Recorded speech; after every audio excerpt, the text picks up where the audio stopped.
Israel కి care giver గా వచ్చే వాళ్ళకి డాక్యుమెంట్స్ ఎలా ఉండాలనేది లాస్ట్ వీడియోలో మీకు ఎక్స్ప్లెయిన్ చేశాను. మిగతా కంట్రీస్ కి ఉన్నట్టుగా ఇజ్రాయెల్ కి ఉండదు. ఇజ్రాయెల్ కి కంప్లీట్ గా డిఫరెంట్ గా ఉంటుంది డాక్యుమెంటేషన్ అనేది. సో ఆ డాక్యుమెంట్స్ ఎలా చేయించుకోవాలని చెప్పేసి వన్ బై వన్ మీకు ఈ రోజు ఎక్స్ప్లెయిన్ చేస్తాను. సో ఈ రోజు ఇజ్రాయెల్ కి కేర్ గివర్ గా వచ్చే పర్సన్ కి birth certificate and birth certificate online ఎలా చేయించుకోవాలనే ప్రాసెస్ మీకు ఈ రోజు ఎక్స్ప్లెయిన్ చేస్తాను. సో ఏవైతే ఇప్పుడు నేను చెప్తున్న డాక్యుమెంట్స్ ఉన్నాయో ఆ డాక్యుమెంట్స్ అన్ని కూడా 2 సెట్స్ గా రెడీ చేసుకోవాల్సి ఉంటుంది. ప్రతి డాక్యుమెంట్ కూడా 2 సెట్స్ రెడీ చేసుకోవాల్సి ఉంటుంది.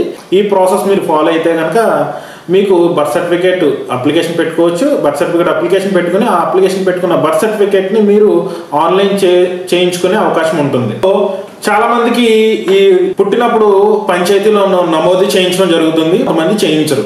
సో నమోదు చేయించి ఉంటే కనుక మీరు పంచాయతీకి వెళ్తే కనుక అక్కడ మీకు మీ డేట్ ఆఫ్ బర్త్ ఫాము లేకపోతే మీరు పుట్టినప్పుడు మీరు అక్కడ నమోదు చేయించినట్టుగా అక్కడ రిజిస్టర్లో ఉంటే కనుక మీకు చెక్ చేసి వాళ్ళకు ఫామ్ ఇవ్వడం జరుగుతుంది. ఇన్ కేస్ నమోదు చేయించకపోయి ఉంటే కనుక ఎలా ప్రాసెస్ చేసుకోవాలి, నమోదు చేయించుకున్నా నమోదు చేయించుకోకపోయినా ప్రాసెస్ అయితే ఇలానే ఉంటుంది. సో నమోదు చేయించుకోకపోతే నమోదు చేసి లేకపోతే కనుక ఎలా తీసుకోవాలనేది మీకు ఈరోజు ఎక్స్ప్లెయిన్ చేస్తాను. సో ఫస్ట్ మీరు స్కూల్లో చదివిన ఏదైనా ఒక ప్రూఫ్ తీసుకెళ్లవలసి ఉంటుంది. పంచాయతీకి వెళ్లే ముందు మీరు చదివిన స్కూల్ నుంచి స్టడీ సర్టిఫికేట్ తీసుకెళ్లవలసి ఉంటుంది, లేకపోతే టీసీ కానీ మార్క్ లిస్ట్ కానీ తీసుకెళ్లవలసి ఉంటుంది. ఎందుకంటే మీరు స్కూల్లో జాయిన్ అయినప్పుడు మీకు అక్కడ డేట్ ఆఫ్ బర్త్ అనేది మెన్షన్ చేసి ఉంటారు. పంచాయతీలో మెన్షన్ చేయకపోయినా పుట్టినప్పుడు స్కూల్లో జాయిన్ చేసినప్పుడు అది మీకు కంపల్సరిగా మెన్షన్ చేస్తారు. సో అక్కడి నుంచి మీరు ఒక ప్రూఫ్ అనేది తీసుకెళ్లవలసి ఉంటుంది. అది టీసీ అయ్యి ఉండొచ్చు, స్టడీ సర్టిఫికేట్ అయ్యి ఉండొచ్చు, లేదంటే మార్క్ లిస్ట్. సో ఈ మూడాట్లో ఏదైనా సరే మీరు తీసుకెళ్లొచ్చు.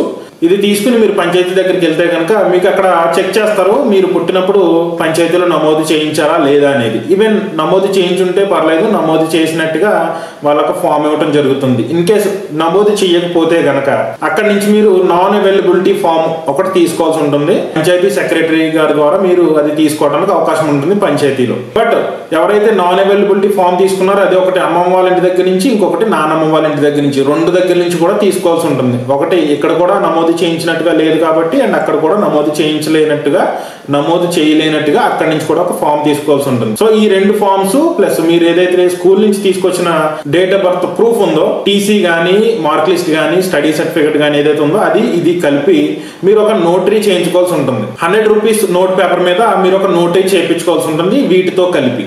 సో నోటరీ చేయించుకున్న తర్వాత నెక్స్ట్ ప్రొసీజర్ మీకు దగ్గరలో ఉన్న జిరాక్స్ షాప్ లో కానీ స్టేషనరీ షాప్స్ లో కానీ మీకు ధృవీకరణ పత్రం అనేది దొరుకుతుంది. సో ఈ ధృవీకరణ పత్రం అనేది తీసుకోవాల్సి ఉంటుంది ఈ డాక్యుమెంట్స్ తో పాటుగా.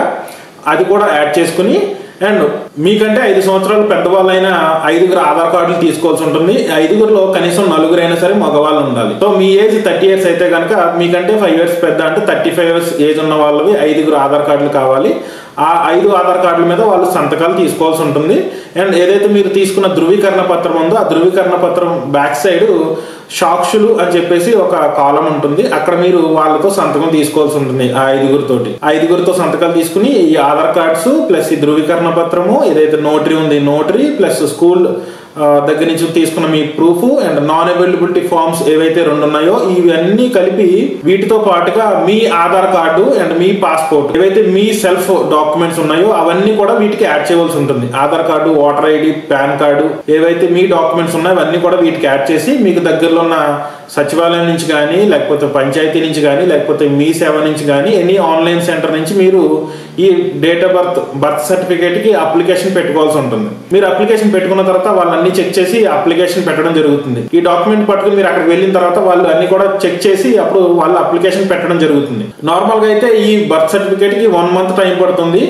సో మీ దగ్గర నుంచి తీసుకున్న ఈ డాక్యుమెంట్స్ అన్ని కూడా వెరిఫికేషన్ చేసి నెక్స్ట్ ప్రాసెస్ కి తీసుకెళ్తారు. సో ఇదంతా అయిపోయిన తర్వాత మీకు ఎప్పుడైతే మీ బర్త్ సర్టిఫికేట్ వస్తుందో అప్పుడు మీకు మొబైల్కి ఒక మెసేజ్ వస్తుంది. ఆ మెసేజ్ వచ్చిన తర్వాత మీరు ఎక్కడి నుంచి అయితే మీరు అప్లికేషన్ పెట్టుకున్నారో అక్కడి నుంచి ఆ కాపీ అనేది తీసుకోవాల్సి ఉంటుంది. తీసుకున్న తర్వాత ఈ కాపీని మీరు మళ్ళీ పంచాయతీ ఆఫీస్కి తీసుకెళ్లి పంచాయతీ దగ్గర దీన్ని స్టాంపింగ్ వేయించుకుని ఆన్లైన్ చేయించుకోవాల్సి ఉంటుంది. సో మీకు వచ్చిన బర్త్ సర్టిఫికేట్ ఏదైతే ఉందో అది మళ్ళీ మీరు ఆన్లైన్ చేయించుకోవాలి. కంపల్సరీగా ఆన్లైన్ ఉంటేనే కేర్ గివర్ గా వచ్చే పర్సన్ కి ఎంబసీలో వెరిఫికేషన్ లో క్లారిటీ వస్తుంది అనమాట. ఇన్ కేసు బర్త్ సర్టిఫికేట్ ఉండి అది ఆన్లైన్ లేకపోతే కనుక వెరిఫికేషన్ జరగదు, ఆ ఫైల్ ఆ డాక్యుమెంట్ అక్కడతో ఆగిపోతుంది. సో కంపల్సరీగా కేర్ గివర్గా వచ్చే వాళ్ళు బర్త్ సర్టిఫికేట్ ఆన్లైన్ చేయించుకుని ఆన్లైన్ చేసిన డాక్యుమెంట్నే మీరు సబ్మిట్ చేయవలసి ఉంటుంది ఎంబసీలో. ఇక్కడ దాకా ఈ వీడియో చూస్తుంటే కనుక థ్యాంక్ యూ. ఇజ్రాయెల్లో మీ ఈస్ట్ గోదావరి అబ్బాయి నాని. Love you all.